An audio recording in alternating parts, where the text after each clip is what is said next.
The federal government takes a baby step towards repealing its censorship law. That's tonight on The Source.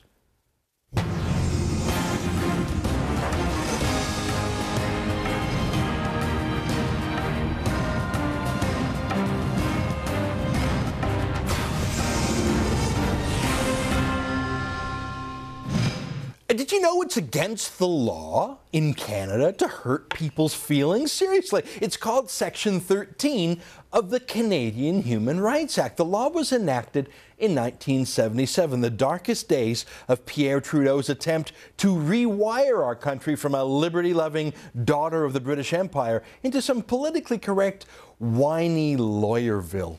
According to Section 13 of the Canadian Human Rights Act, it is illegal to publish, quote, any matter that is likely to expose a person to hatred or contempt, unquote. The law applies to the internet, so everything from blogs to chat sites to your own Facebook page. Now, look at the wording in this law. Again, likely to. It's future tense, so it's maybe in the future you commit some crime. You don't actually have to have done anything wrong to be guilty. And there really isn't even a crime part to the crime. No stealing or violence or anything like that. Just causing someone to have hard feelings about someone else is now against the law. So even if you say something true or a fair comment, or maybe you've caused someone to have hurt feelings, hard feelings, that is against the law in Canada. Truth is not a defense.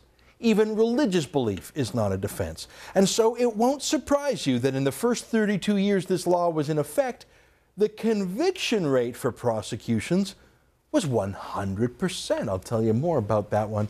One time someone was acquitted a bit later in the show. But first, we have some good news. After 5 years in power, the Conservative government has finally introduced a bill to repeal Section 13, this censorship section.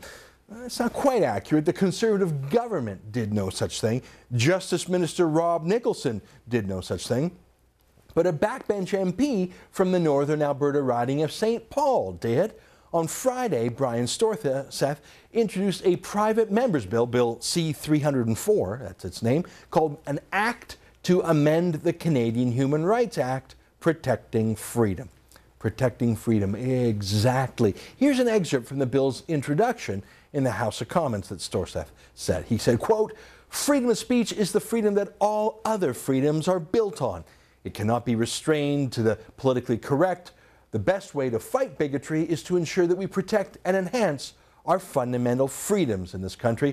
That is why I ask all members in this House to support this bill, a bill that protects one of the building blocks of our great democracy, the freedom of speech. Brian Storseth, MP. Now, normally when a private member's bill is introduced, it's merely a symbolic act, pretend busy work that's little more than a press release, a gesture that has little chance of being passed and often doesn't even get a chance to be debated. That's because there's so many of these private members' bills that there's a huge lineup, and most just don't even fit in the schedule. Well, Bill C-304, the Protecting Freedom Bill, isn't at the end of a long line, it's near the front. So it's quite likely that the bill will actually be debated and maybe even voted on. It's a no-brainer, really. Freedom of speech is so important to our society. It's bigger than left-wing versus right-wing or conservative versus liberal. I mean, during the Conservatives' 2 terms of minority government, they were afraid of saying that out loud. They were afraid of offending the small group of Canadians who make their living by being professionally offended by things. That's the thing about these human rights commissions and tribunals. They're now an industry. Literally 1,000 lawyers and bureaucrats across Canada collectively bill the taxpayer about $200 million a year to work in human rights commissions. And then there are all the other lawyers of fortune and other shakedown artists and hangers-on out there who don't work directly for the censorship business, but who have a stake in it. One of these people is Bernie Farber. He used to be the boss of the Canadian Jewish Congress and for years claimed that censorship was in the Jewish interests. It was Farber's zeal to censor anti-Semitic ideas that ensured no one in the world has ever heard of people like Ernst Zundel or David Hennekew.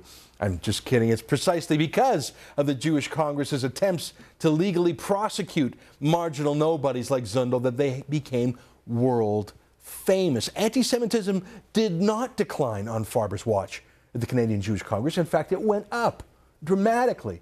But it was easier for Farber to try to get the government to prosecute people instead of actually going out there and explaining why anti-Semitism is wrong and maybe debating people. Farber and the other hucksters claiming to represent this whole race or that whole religion are exactly what I'm talking about when I say the professional complaining class. They don't really represent anybody. I mean, most Jews I know, for example, certainly most Jewish leaders in politics and the media in Canada do not support censorship, but it became a cottage industry for Farber and his increasingly marginalized Canadian Jewish Congress, which the Jewish community has now wisely chosen to disband. That's my point, is just because a few highly paid grievance mongers like this censorship law, that doesn't mean Canadians do, especially minority groups these professional complainers claim to represent. These human rights commissions don't represent minorities or blacks or women or Jews or gays or whatever. They just represent left-wing lawyers and bureaucrats, which is exactly why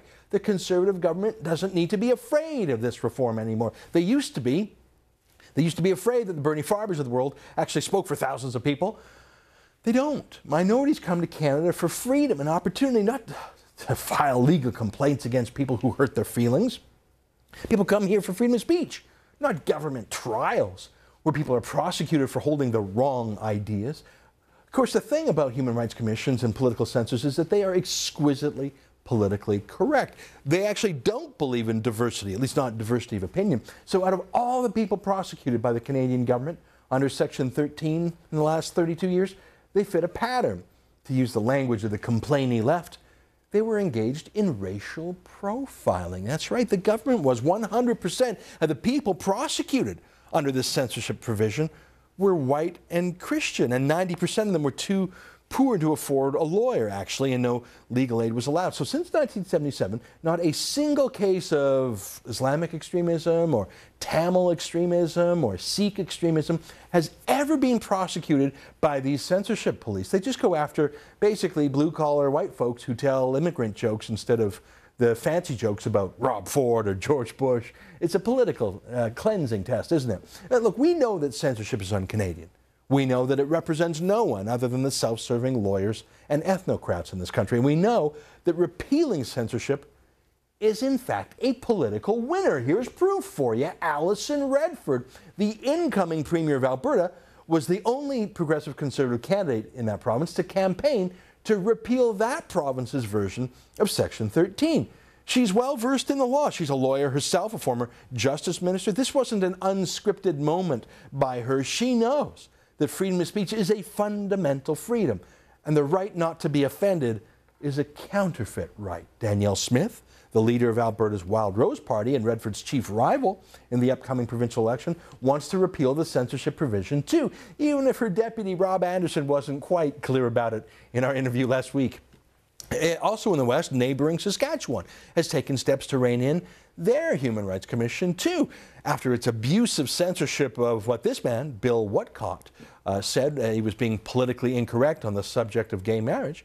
But it's not just right-wingers who care about freedom of speech. Alan Borovoy, the legendary activist who headed the Canadian Civil Liberties Association for 40 years, has called this censorship provision improper. He said it ought to be amended, to use his words.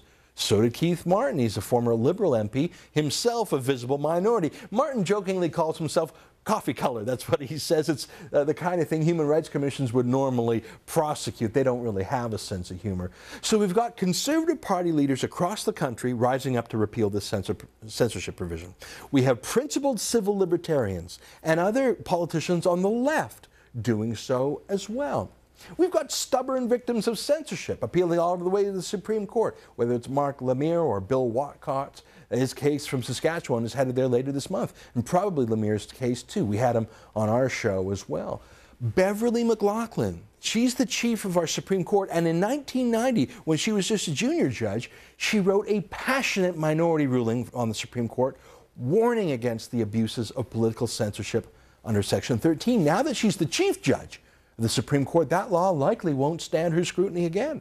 But really, do we have to wait for this un-Canadian, unconstitutional law to get all the way up to the Supreme Court before some grown-up like Beverly McLaughlin deals with it? I mean, can't we expect an allegedly conservative government to do something too? Here's a video of the Conservative Party convention in Winnipeg in the fall of 2008. It was a vote to repeal Section 13, and it passed by 99%. Here's a slow motion shot of Rob Nicholson, the Justice Minister, voting to repeal it too. That's Rob Nicholson. It's a little hard to see, but that's him. He voted to repeal it 3 years ago in Winnipeg, and yet he's done nothing. He still has done nothing. He's still the Justice Minister today, but he has done nothing about this censorship provision. Instead, he's left it to a young backbencher from Northern Alberta. Fine. If that's leadership, I guess we'll have to make do. Now, I'm excited about what Brian Storseth is doing, and I'm excited that he's doing it when the Justice Minister won't. That's great. And we're going to be talking to Storseth later in the show to hear directly from him about his plans and how much support he has in government, and just as important, on the opposition benches. But look, this is still an iffy thing. You might have red Tories like Rob Nicholson chickening out. You might have some of them actually voting against the bill to please the cool kids. It wouldn't surprise me. So we all have to support this bill by writing to the man who, at the end of the day, is the one responsible for the government. I'm obviously talking about Prime Minister Stephen Harper. Back in 1999, before he cared what liberals like Bernie Farber had to say about him, Stephen Harper said, and I quote, "Human rights commissions, as they are evolving, are an attack on our fundamental freedoms and the basic existence of a democratic society. It is, in fact, totalitarianism. I find this is very scary stuff," unquote. That was Stephen Harper talking to BC Report. It's been a dozen years since Harper said that, but Brian Storseth has finally put forward an answer to the problem. Let us all write to the Prime Minister right now. Will you do that? Will you please take a moment and go to your computer? Tell the Prime Minister that Storseth's bill, he's got to support it. The Prime Minister should speak out publicly in favor of it. And the Prime Minister himself has to vote for it when it comes up in the House. Right now, PM at pm.gc.ca. Obviously, PM stands for Prime Minister. Freedom is on the march, my friends. Well, maybe it's just crawling right now, but let's help it along. Let's help this toddler up. This is a story we're going to follow every week on The Source until the vote. That's a promise.